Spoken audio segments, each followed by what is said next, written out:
I was invited by cousins and friends to attend a retreat. Now, I really didn't go there looking for anything. I really didn't go there because I was really searching for anything. I was fine where I was. I kind of went to appease them more than anything else. More than anything else. There was no magic to it. I wasn't in a moment of need or darkness or questioning or anything like that. So I just went because they asked me to go. What happened there, which I believe now, was the encounter with grace, was that there began in me an incredible thirst, a thirst to know everything I could know about God.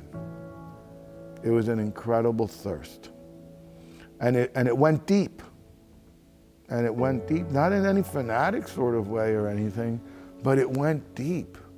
And that began that pivot, though. After that moment, I have to say, after that moment, I was never the same.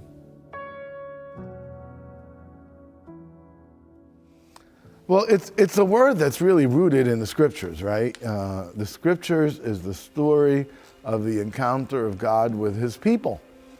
God encounters us over and over and over and over again. It is his initiative. It is really not our encounter of God. He's always encountering us. We're the ones that provide that obstacle to encountering him. I just picture God in two ways. He's either chasing me down or holding me tight. And I'd rather be in the held tight position at all times. Everything's taken care of. But when he's chasing me down, when I recognize those moments, that's when I have to stop and just let him catch me. Well, I think everybody encounters God differently, and we don't have to have some kind of crazy, extraordinary experience. It can be in a very still, small voice that we hear him, that we perceive him, because he's always speaking to us. And he really speaks the language of the heart, a language that can be incomprehensible to us at times. But if we're open, he's always the one reaching out to us. He's always the one taking the initiative first.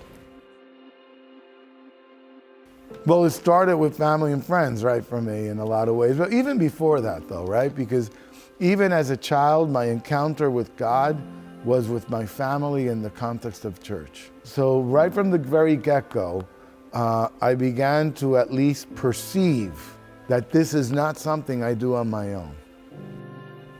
It's a mess, but how I got there was showing up.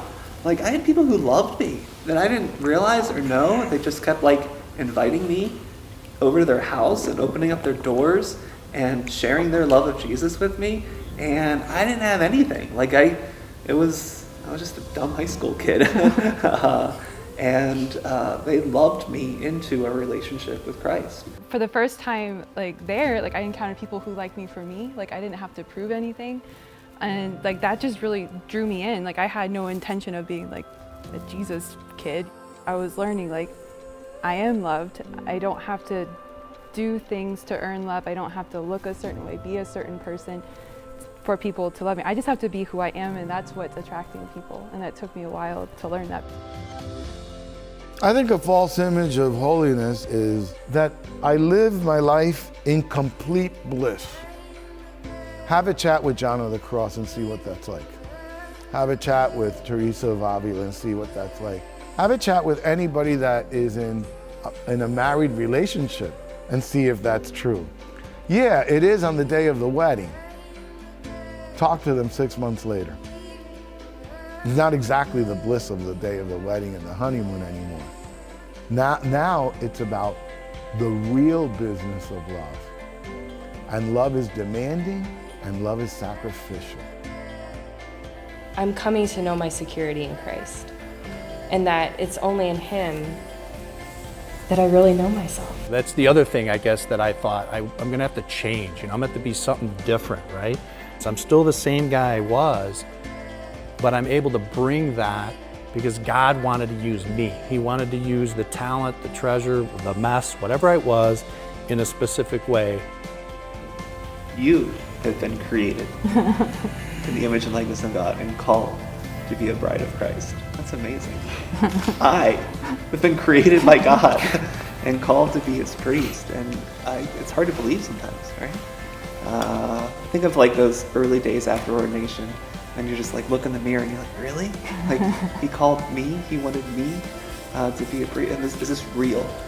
And yeah, just trying to live more deeply in that reality each day of how loved I am by God, that he not only made me in his image and likeness, but called me to be his priest and then entrusted like his kids to me. Wow. Like to care for them and to love them the way that I've first been loved is beautiful, is overwhelming, is a gift.